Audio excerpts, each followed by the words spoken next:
What's up, everybody? Good morning. Welcome to a Friday edition of Morning Scone, presented by Brock, Baton Rouge Orthopedic Clinic, and Hudco Roofing, HudcoRoofing.com.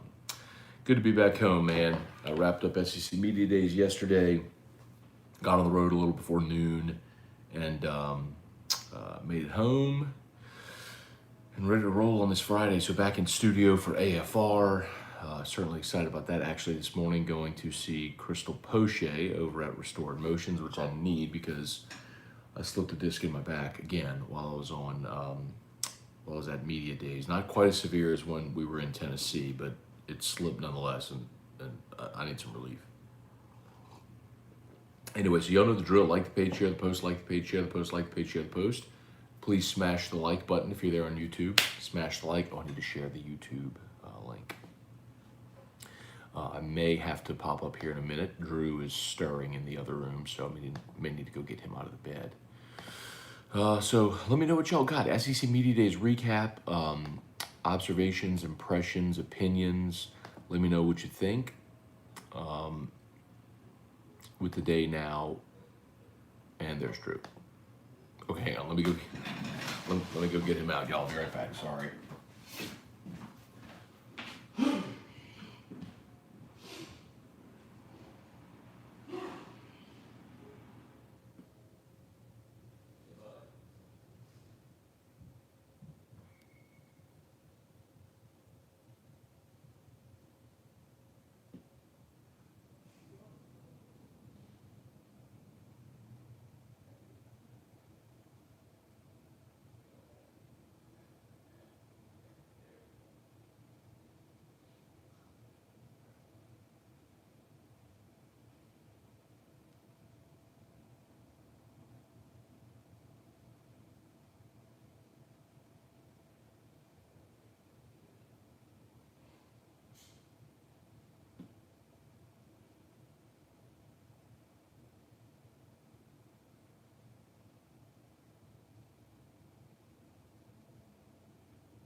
Okay.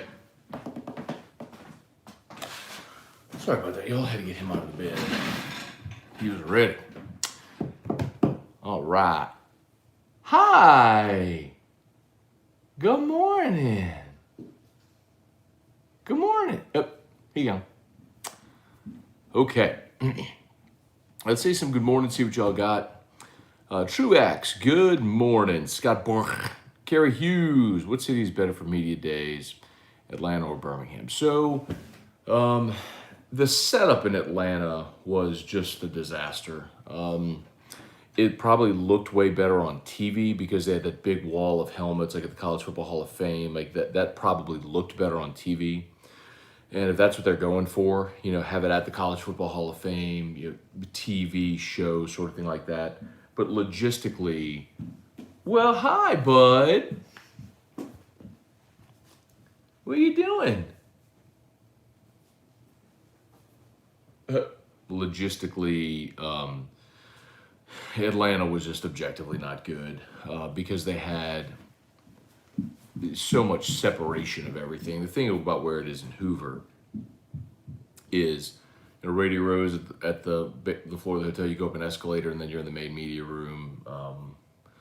As far as meals, everything. I mean, just it's objectively just more concise all in one place. But if you're going for grandness, Atlanta would be better. And I'll tell you all, I think next year we're back in Atlanta, and then after that, I think they're moving it to Nashville. It's kind of some of the scuttlebutt. Roy Isa, good morning from New York. Clark Tiger Davis, good morning. Dylan Landry, back at the home front. Yes, sir. Jeff McKithen, good morning. Hey, Dad, good morning. Brant Roban. How is the football vibe feeling after media days? Good. I forgot to vote. I forgot to vote on all my preseason stuff. Oops. Oh well, that's what it's going to be anyway. I'm curious to see the West voting. My assumption is it'll go Bama, A&M, LSU, Auburn, Ole Miss, Mississippi State, Arkansas. That's how I think it's going to go, and that's how I would vote it. Dylan Landry, I know you won't care for this topic, but did you see how much detail they put into the Bucks Super Bowl rings? You're right, Dylan. I don't care about that topic. Chris Keller, Daniel Sedetz, Lenny Moss, good morning. Shelby, just listen to Ed's time at the podium at media days. All I can say is, wow.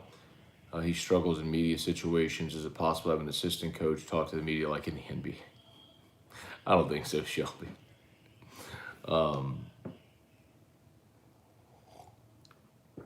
That's just not a strength.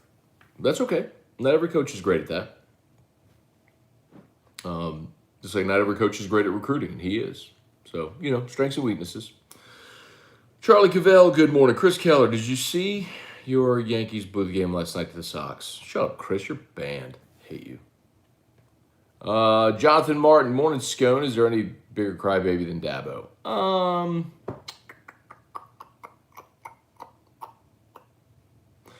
Well, it's interesting, Jonathan. Some people may have said the same thing about Saban. I just, there's been times where he has gone to media days and stumped. Like, if you remember, Saban was very adamantly opposed to hurry up, no huddle. It was one year at media days where he talked about how we care about safety of players and hurry up, no huddle is fundamentally unsafe for players or running more plays, injuries, or blah, blah, blah. And he was perceived to be whining about it, but then ultimately he joined the movement, I think sometimes you just have coaches who have won a lot, who have a high profile, that some of them are more willing to speak up and speak out. See with athletes sometimes too. Hey, Dawn, good morning. Steve Scott, good morning. How much longer, if you had to guess, the NCAA is a viable entity, or will it disappear completely? So, Steve, you got to remember this.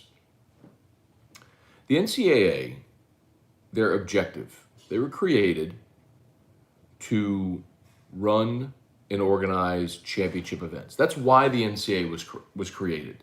They weren't created to be a legislative or judicial arm. They formed to organize championships. And the NCAA does a wonderful job of doing that. Like, the NCAA runs the men's basketball tournament. The NCAA runs the lacrosse championships and track and field championships and the College World Series. And they have many wonderful championship events that they do. The reality is college football has been an entity all to itself. They have always outsourced their championship because bowl games existed before the NCAA. So the NCAA has never crowned a football championship in Division I, or what's now the FBS, right?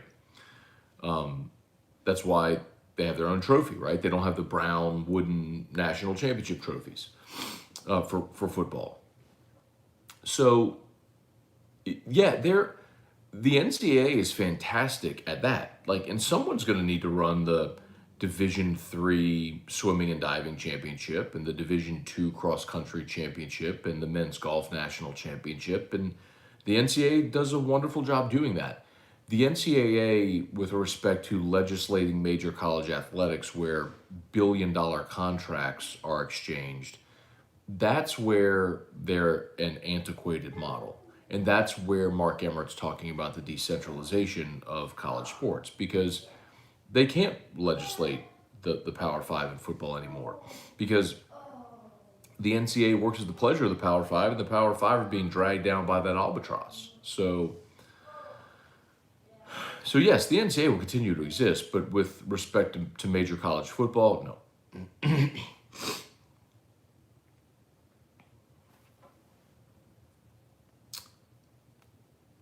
See, Shelby, been gone a few days. Thoughts on Texas and OU joining the SEC?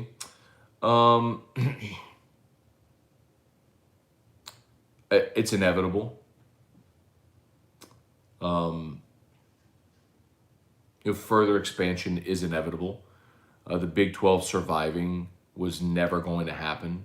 That was the structure with the 10 teams, how they divvied up the finances with Texas and Oklahoma was always a Band-Aid on a broken leg. And financially, the Big 12 can't keep up. So the two teams with leverage in that league are going to look to align themselves in a more powerful situation, more stable situation. And it makes a lot of sense that it would be the SEC. I think, the big question is, so I think about the last round of realignment, the Big East went away. And the ACC grew, and the Big 12 grew, and the American Athletic was created with some of those Big East schools, and then added a few, from CUSA or some of the other, every other league got pillaged. So how does that look? I think is really interesting. Let's see. Hey, Dawn, if Coach O named Max Johnson the starter, do you think Brennan would transfer? I don't know, Dawn. That's a good question. Brennan's been around so long, it's kind of hard to imagine that now in year 5. But, O did say something really interesting at the podium where he talked about, the RPO game. And if that's something that they're really interested, then your quarterback has to be a threat to run. I don't know if Miles Brennan is that. So, maybe in that, they are pushing Max. My assumption's always been that that Brennan would take the first snap, but ultimately they'd both play, and sort of depend on who played better after that. But we shall see. Bill Schmid, good morning. Welcome back. Thank you. Charlie Cavell, if the OU Texas scenario comes to fruition, like most think, it's just a foregone conclusion. What do you think the SEC does as far as divisions? So the best thing that I've seen is a four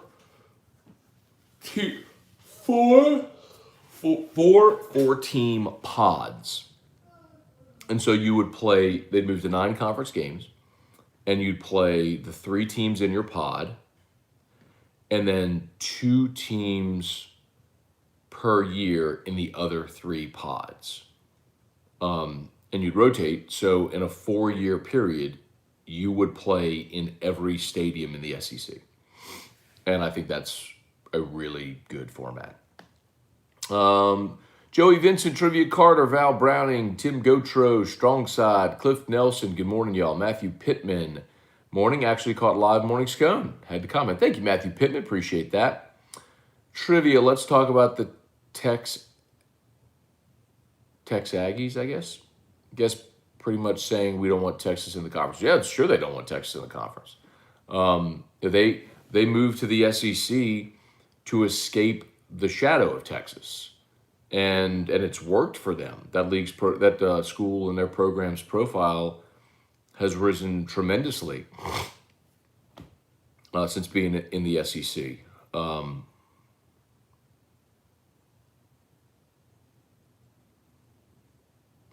But they're also not going to be the sole entity that prevents expansion from happening.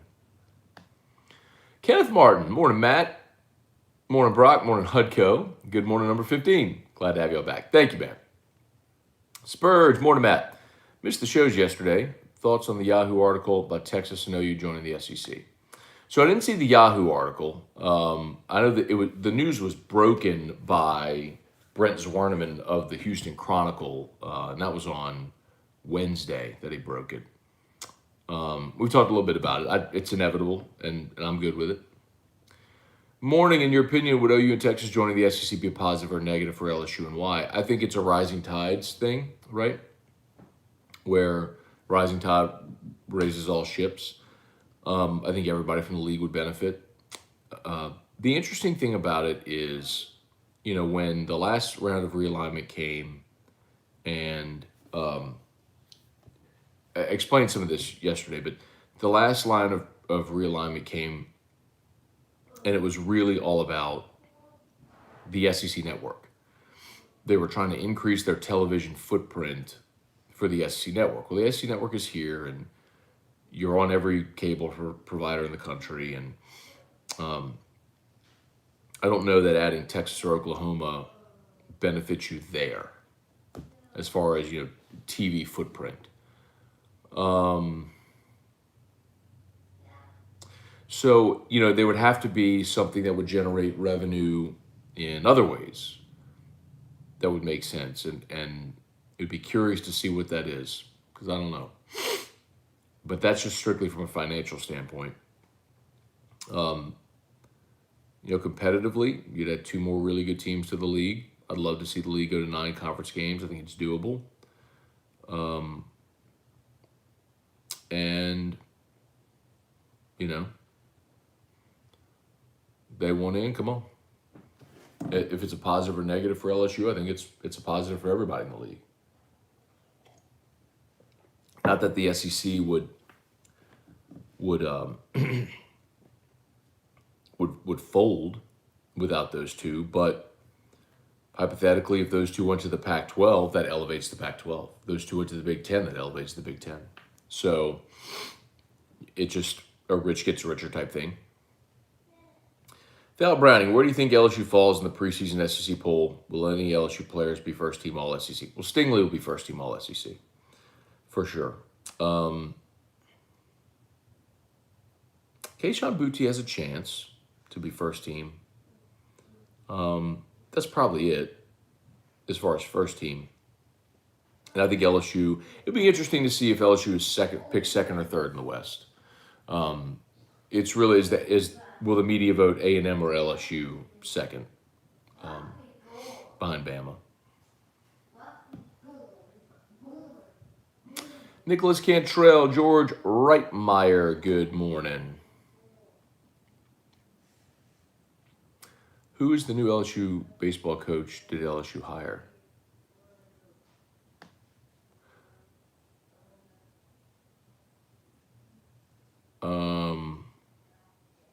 They hired Jay Johnson a while back. Who's the new baseball coach did LSU hire?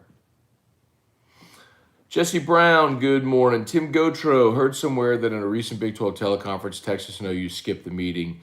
Yeah, there was a teleconference yesterday, and there's obvious reasons why they were either they skipped or were excused. If they don't want to be answering questions about this, then you don't go on a teleconference. But listen, the non-denial tells you the validity, right? If there were no truth to the report, they'd come out and say, there's no truth to this report. We didn't call anybody at the SEC. Good morning, Matt. Like button smashed. I enjoyed the interview with Cole Kublik. He'd be a good replacement for Mike D. Thank you, Merrick. I'm not telling you, Cole and I agreed he is going to come on weekly during the football season this year. I know Cole and I have had a great relationship for a long time. I know last year he went on weekly with the morning show, but he's got he moved from middays on Jocks FM to mornings with Greg McElroy, so he can't go on morning show anymore. So he came to me, he was like, hey, would you mind, you interested in doing a weekly thing this season? So I think what we're going to do is Mondays at 4 o'clock with Cole.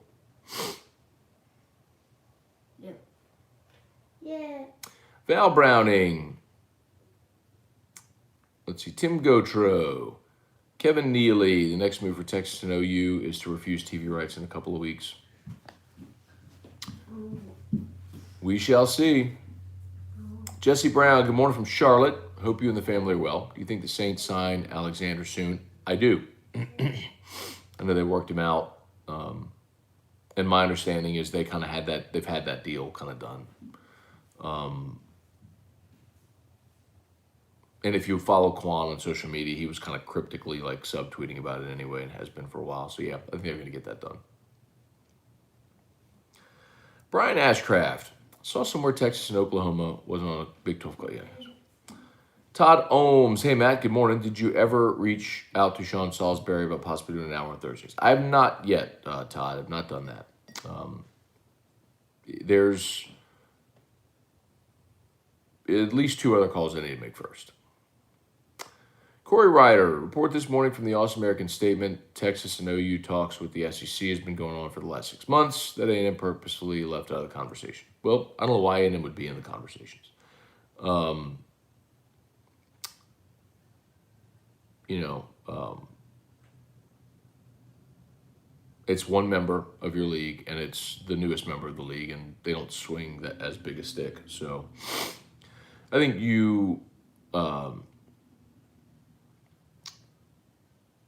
it would be irresponsible if you're Greg Sankey not to have those conversations. If they called, you pick up the phone and see what it would look like.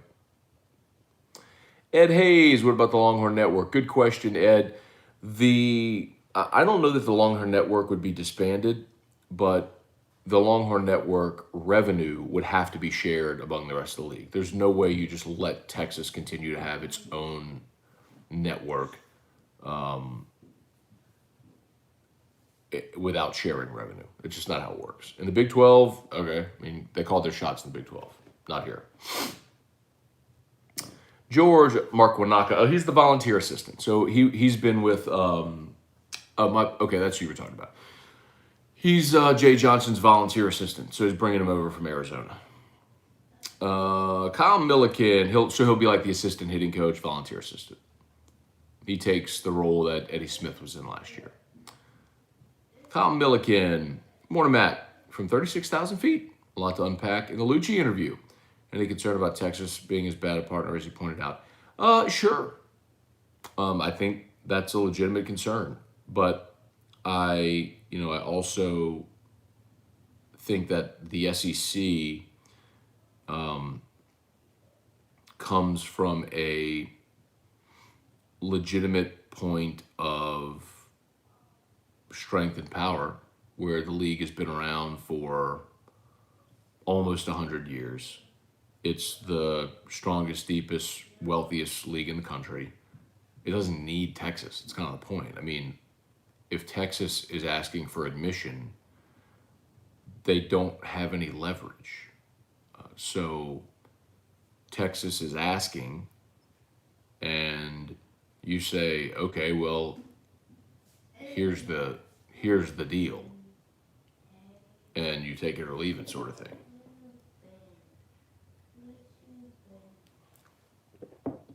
Let's see. Jason Mobile. If the pods are a possibility, who would be in LSU's pod? So, I think what I saw was LSU. Hang on. I think Peter Burns tweeted this.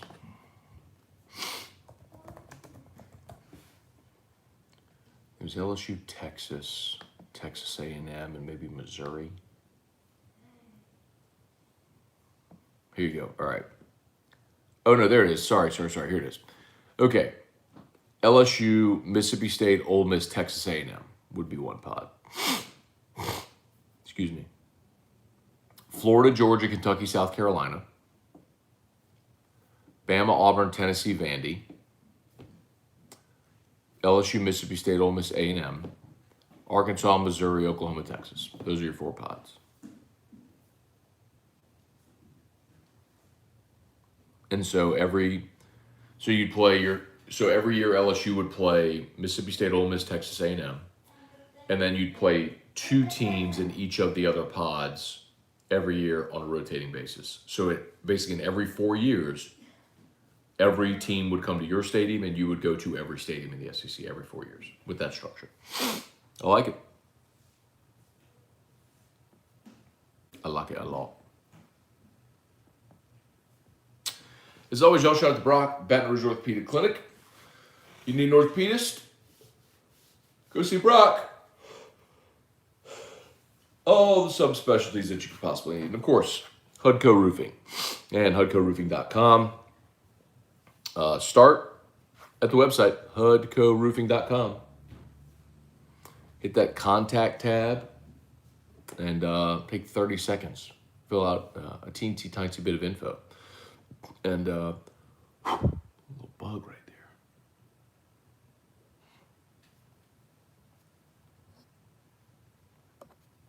Sorry. Anyway.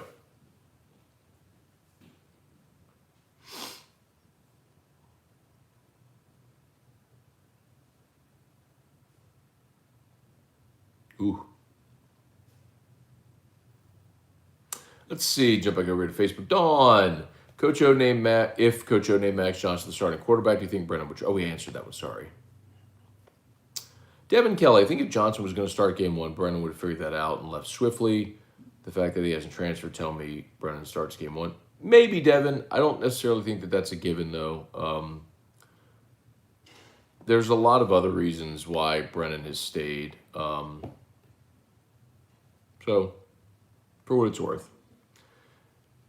Shelby Kelly, also Texas and OU leave. There's no way the Big 12 is going to be a Power 5 conference. The Big 12 probably wouldn't exist anymore, Shelby.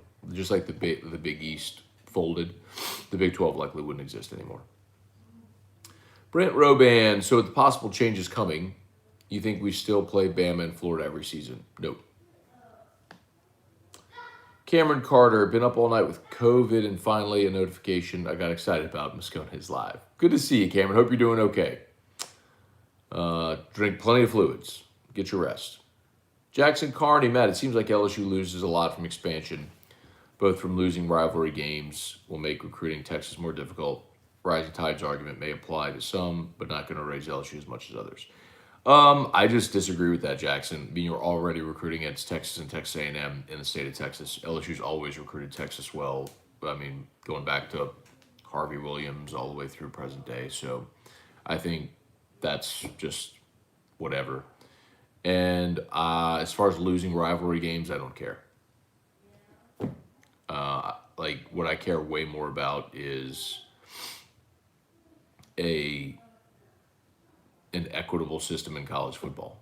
And for the same reasons that I hate the current SEC schedule because it protects Alabama and Tennessee and Georgia and Auburn, which nobody gives a flip about other than those four programs. If LSU doesn't play Alabama every year, okay, we'll survive.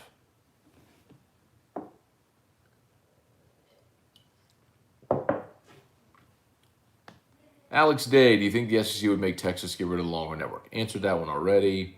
No, but they would have to share revenue, is my assumption. Like, back to the rivalry thing. I mean, when Texas A&M left the Big 12 for the SEC, they willingly walked away from their annual game with Texas. And somehow, some way, college football has continued to happen and been just fine. Like, it's okay. Shelby, York will be first team. Yeah, York, Kate York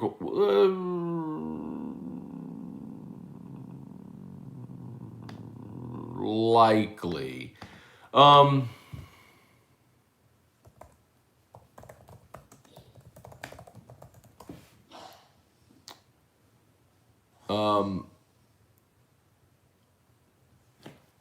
It'll be either York or... Oh, no, McPherson's with the Bengals now. I thought McPherson with Florida, but he's with the Bengals now. So if he's out of the league, yeah, it'll likely be York first team, yep. Chris Keller, Daniel Sinets, good morning. Lenny Moss, good morning. Whoops, I went way backwards. What happened there?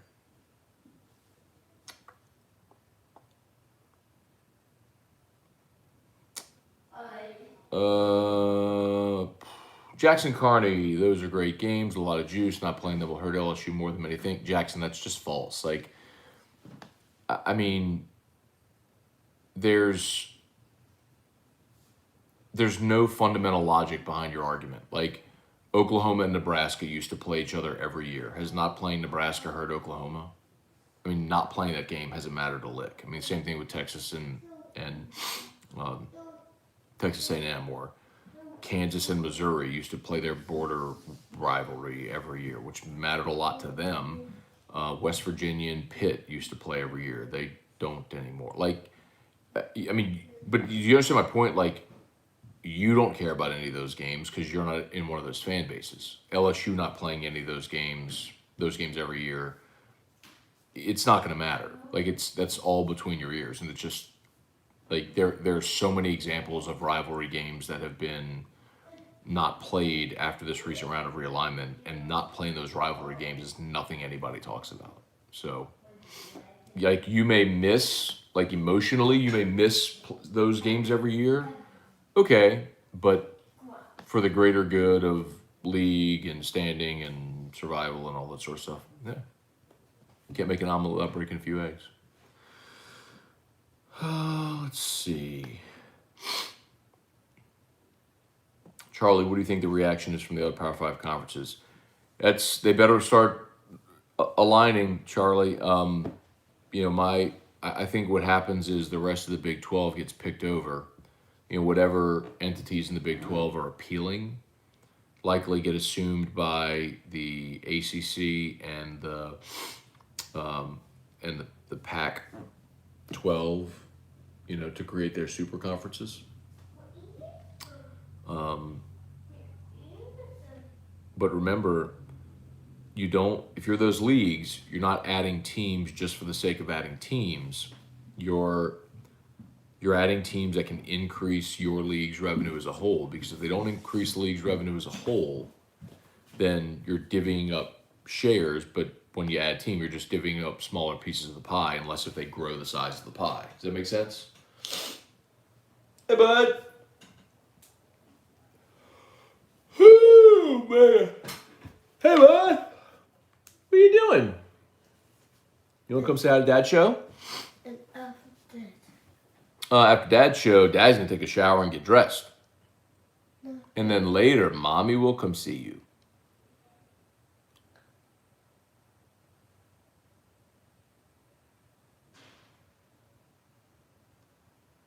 What are you doing? You come see Daddy? Come see Daddy. Down. Oh. Your cables. Oh.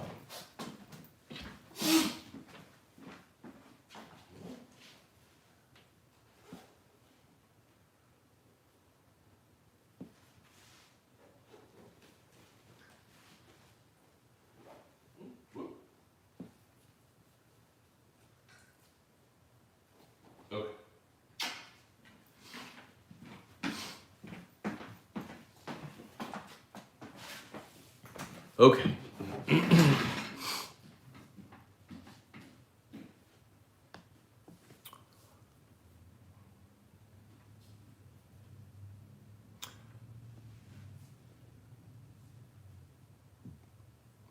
Let's see, all right. It may seem like avoiding Bama every year is a good thing, but the second or third time they aren't on the schedule, people realize how special that game is. So Jackson, you would play them every other year if they weren't in your pod. And again, I'm not trying to be dismissive or disrespectful or anything, but you're saying like how special that game is. You are emotional about it. That's the point. Like, you're coming at this with an emotional perspective. I'm being very practical about it. Like, if LSU doesn't play Alabama, but they do play Tennessee in a given year, you're not going to care less about the result of the Tennessee game or the Florida game or the Arkansas game, because whatever the ultimate goal is, that's still a conference game that you have to win. So you're coming in emotional, and that's not the basis upon which to make decisions about the stability and future of the league and college football. So doggone it, I'm really going to miss playing that game isn't the reason to make any practical decision about the future of a billion-dollar organization. It's why Texas A&M walked away from their rivalry with Texas, which is more deeply rooted than any game LSU has ever played. Shelby, how does the league having 16 teams affect the playoff picture? Does it speed up the timeline and expanding the playoffs? Hey, buddy. After Dad's show, we'll vent your belly, get dressed. Daddy will take a shower. And later, Mommy will come home. Ooh, we're not back on this. Hang on. Drew. Hey, Drew. Come see. Oop. No. Ooh, y'all, Pinnacle's here. They started our outdoor kitchen fired up, so that they're extending the roof. So yesterday they put up these like the frame for the like these big giant beams, and so it's pretty cool. I'm excited.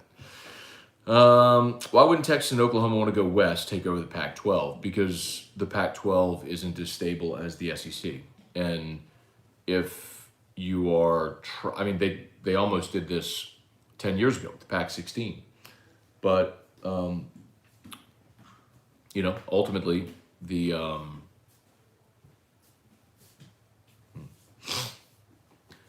ultimately what you want is stability. You want stability and be at the strongest, wealthiest conference. That's the SEC. Lance McPhail, do you believe college football will eventually be a handful of super conferences? Yes. I think that was always the inevitable end whenever the last round of realignment came. Completely independent from the NCAA. Bye. Hey, bud. Drew's looking out the window. I think they're about to start cutting grass outside. He loves to watch the guys cut grass now. Let's see. Hey, Drew.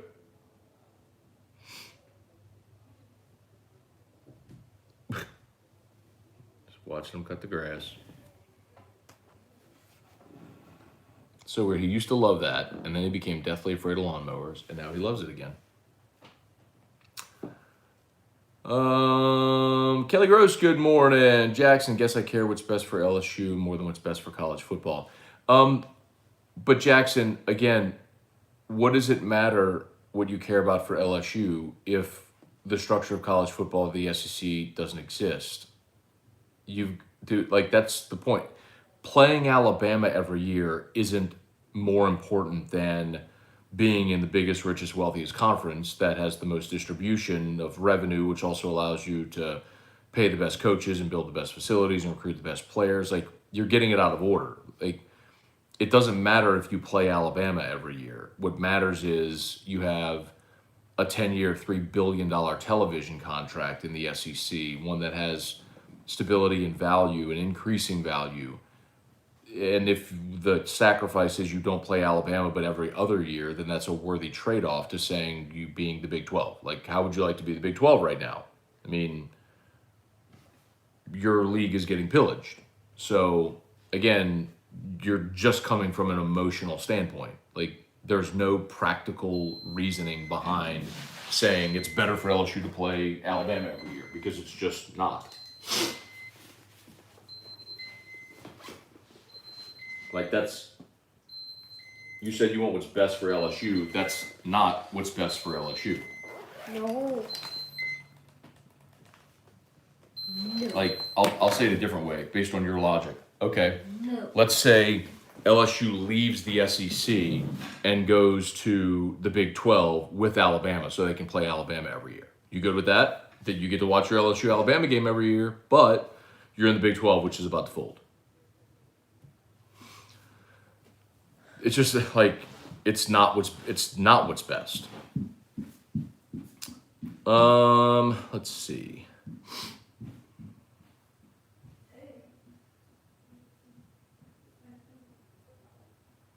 Joseph Norton expansion can only hurt LSU, in my opinion. I don't explain that that doesn't make sense. Star Hill Stunners, days of rental wins are coming to an end. Good. Like, who wants to pay money to watch games that are a bloodbath that nobody cares about? I mean, the rental wins are nothing but a gate receipt for the Power Five. That's all it is. So,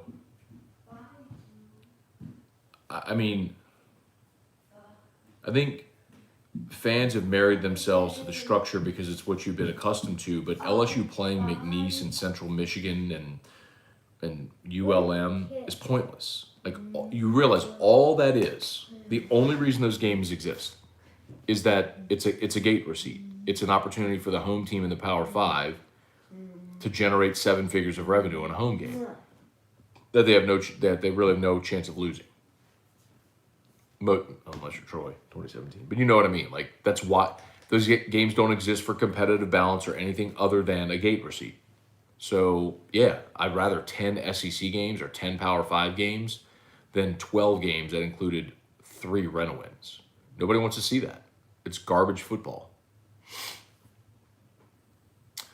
Spurs, would Texas be better off going independent? It's an interesting question, but I mean, they would have to strike their own TV deal, and quite honestly, I don't think there's enough interest. And then you also have the potential scheduling issue. In-state schools depend on the LSU payday, and I don't care about the in-state schools depending on LSU's payday at all. And by the way, only one of those get it a year.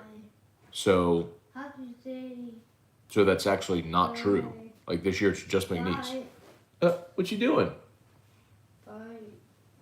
I mean, Startle Stunners, I've said this forever, and I know this is tough love, and people who support the smaller schools in the state don't like this, but I really don't care.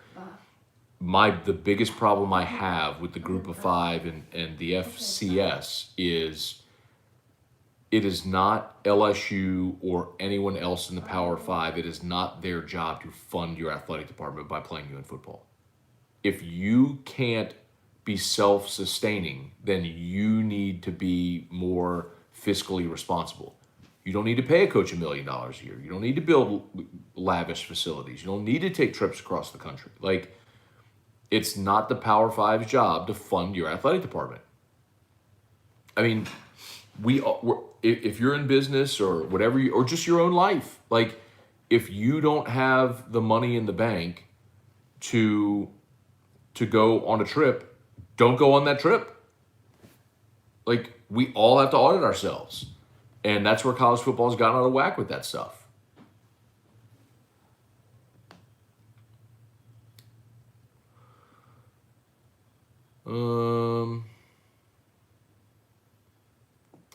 Trivia, the Big 12 is still strong in basketball. And that's irrelevant, as you saw in the last round of realignment. Like, it's a basketball television contract is in the scheme of this conversation irrelevant. It just is. I mean, the only real financial benefit of a basketball power is making a deep run in the NCAA tournament and getting those tournament television shares. That's it. So really all you're counting on are teams that can make a run in the postseason. Let's see, I think it could be a double-edged sword. Recruiting, it would help to have the harder schedule because players want to play the big games. The SEC already has that. 12-team playoff is looking pretty tough now. The 12-team playoff would be tough either way, but I'm for it. Morning, Scone. Wish me luck on my uniform inspection day. Good luck, Brown Bear 765, on your uniform inspection. Hope it goes awesome today. Colin Milliken, why don't they just go ahead and split the country in half, have 2 conferences like the NFL, and have 2014 playoff? I mean, I think we're heading for something regional, like just split up the country into 4 regions, and the teams that are invited to be in that system just make up those regions. You know? Like, in the SEC will spearhead it and say, all right, who wants in? Well, you think Ohio State and Penn State and Southern Cal and Oregon are going, no, we're good. Of course they're gonna play ball. We need a Troy rematch. I just don't like adding more powerhouses to the already toughest conference in football. Joseph, you beat Texas in their place 2 years ago, and you scored 7 touchdowns in the first half against Oklahoma in a playoff game 2 years ago. What are you scared of? Like, you'd rather add Kansas? Like, the arguments against this that people have are silly and nonsensical. Like, I'm not trying to be like individually insulting to everyone who's bringing these up, but like,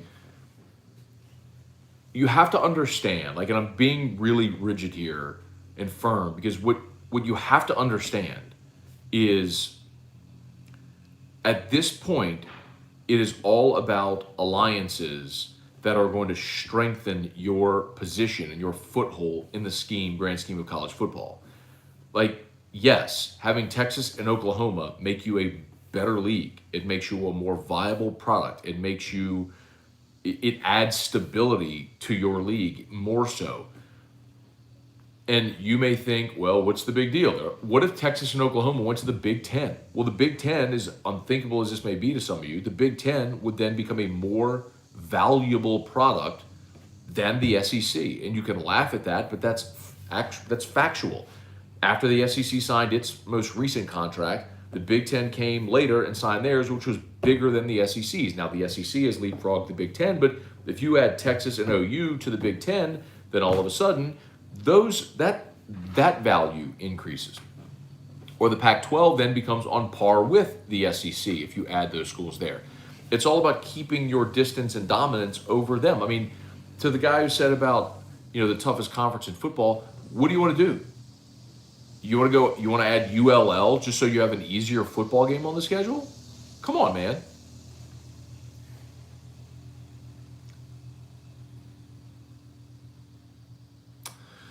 Devin Kelly, I called HUDCO the other day. See if they can help with a roof claim for my mom's house. Snake Farm is screwing her over. Man, Devin, I'll tell you this. State Farm did the same thing to my father-in-law and he canceled him. After 50 years of State Farm, canceled him. Hey, bro, hey, Devin, tell your mom also. Tell State Farm to kick rocks. Call Insurance Network of Louisiana. I'm serious. Just let them shop for her. See if they can do better. Talk to Tilly? Yeah, man. Tilly's a great dude. On sour day, we'll get to ride the elevator. Yeah, Dawn. On sour day. Sour day. That's what Drew says Saturday. Sour day. Let's see. Richie Bird. If I were the SEC commissioner, I may Texas sell the Longhorn Network to the SEC as a condition of joining.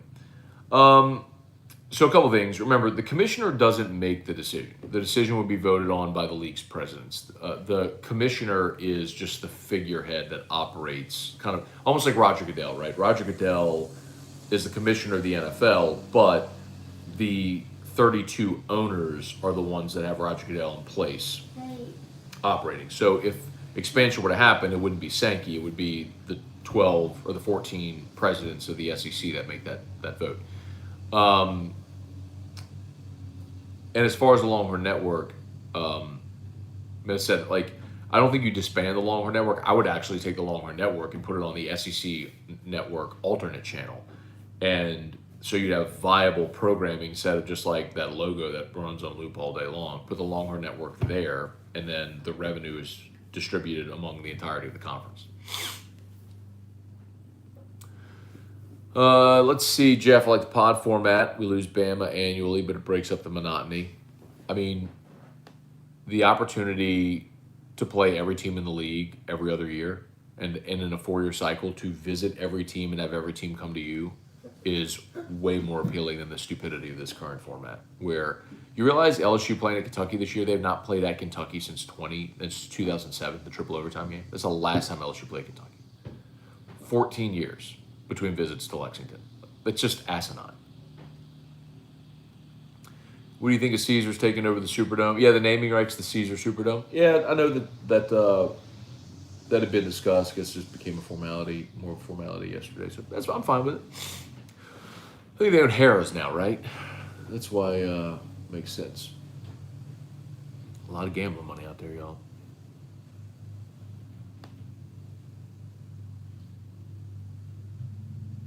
Let's see, Dan at Braywick, how do you think they do an SEC title game in the pod setup?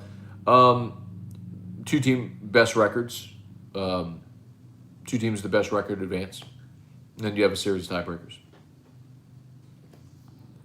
How does the league with 16 teams affect the playoff picture? Does it speed up timeline on expansion? Well, playoff expansion is supposed to be voted on this September, and the Rose Bowl is trying to hold that up. So, let's see. They'd all have to collectively agree to tear up like the old contract, and the Rose Bowl might be holding that up. Texas A&M has seen a huge impact from joining the SEC. Go look at what their facilities were like before they joined. So hold on, Jackson, about the facilities. This is where you're wrong. Whether they join the SEC or not, A&M is either A&M or Vanderbilt is the richest school in the SEC. Hang on. This is what people don't understand. Texas A&M's endowment is $12.6 billion, okay? A&M's endowment, $12.6 billion.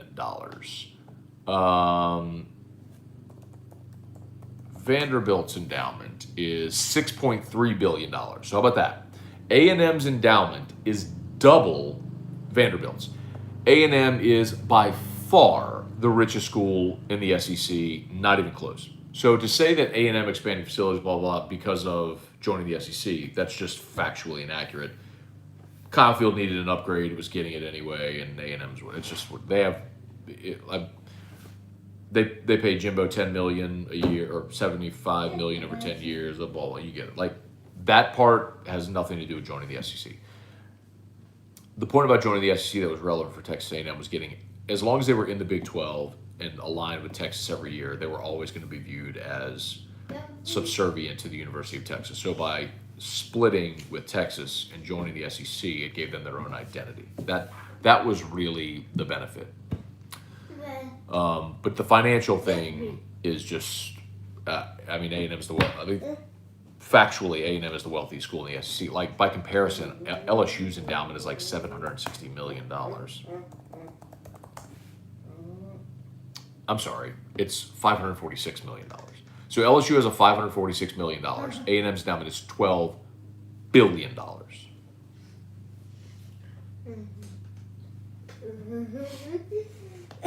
Well, what's yeah. Let's see. Alabama's endowment is $832 million. So you're talking about schools that their endowment isn't even over $1 billion, and A&M's is $12 billion, double Vanderbilt's. You see what I mean? So like that's a totally flawed argument, like about the financial aspect. That's not why A&M joined the SEC.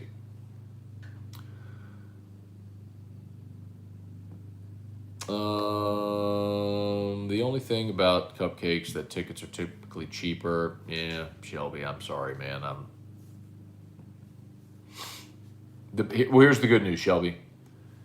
Fewer people actually give a crap about going to the games now because they don't want to high five St. Peter sitting in the upper deck, and they can just watch it at home in HD. So you can always get tickets cheap on the secondary market.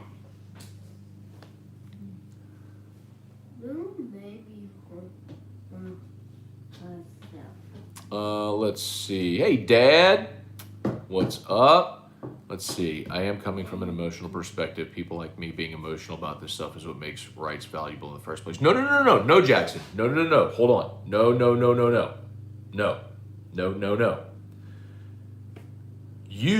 Your emotion, your passion is tied up into LSU football. When LSU played Texas, were you fired up to watch it in 2019? Hell yeah, you were. Or are you the guy that's going to go tailgate all day when LSU plays Central Michigan and be locked in for 3 hours when LSU's playing that game no matter what? Hell yeah, you are. So your passion and love for your program is different than being emotional about a business decision. Your passion and love for LSU and football is going to exist no matter what league they play in or who's on the schedule. That's my point. Don't confuse that, your passion for LSU football and love of LSU football, don't confuse that with emotion driving a business decision. When you are emotional about a business decision, you are going to lose.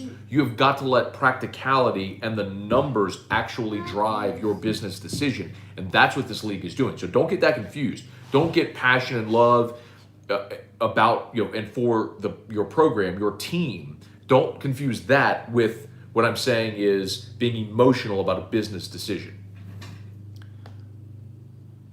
What does Notre Dame do when the Super Conference is formed? Big Ten, ACC, Pac-12. Good question, Brian. I would guess if they joined a league, they joined the ACC. But ultimately, for Notre Dame, if they maintain the NBC contract, which if you're NBC, there's no reason you give that up because you aren't contracted with any other college football league. If you can maintain relevance within college football by having the rights to Notre Dame, you continue to pay a lot for those rights, and you're Notre Dame, you don't have to share that wealth. It makes sense why if you're Notre Dame, you want to stay independent. Especially when the ACC lets you play in their league in every other sport. John Corabi from Motley Crue is performing a concert in Baton Rouge at Basin Music Hall. I probably won't, but that's kind of cool though. All right, let's see.